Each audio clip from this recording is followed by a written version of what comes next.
আসসালামু আলাইকুম, আশা করি সবাই ভালো আছেন। তো সকাল সকাল বের হয়ে গেলাম। আমরা যাবো একটু ঘুরতে।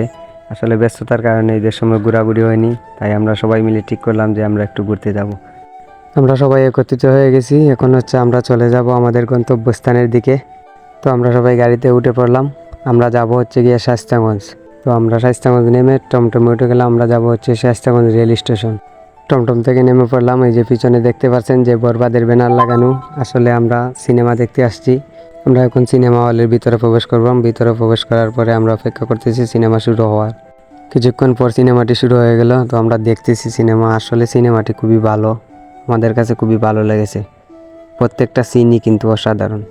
বরবাদ সিনেমায় আমার কাছে সবথেকে ভালো লাগছে গিয়ে শেষের সিনগুলো আসলেই অসাধারণ। যারা এখনো দেখেন নাই, আসলে না দেখলে বুঝতে পারবেন না। তো শেষে গিয়ে নায়িকা রে গুলি করে শাকিব খান।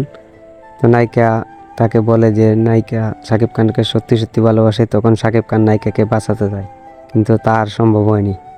আমার কাছে এই শেষের সিনটাই সবচেয়ে বেশি ভালো লাগেছে। এই শেষের সিনটাই সবচেয়ে বেশি আমার কাছে ভালো লাগছে। তো সিনেমা দেখে শেষ, এখন আমরা চলে যাব। তো আমরা চলে আসলাম শায়েস্তাগঞ্জ রেল স্টেশনে। এখানে কিছু ঘোরাঘুরি করব।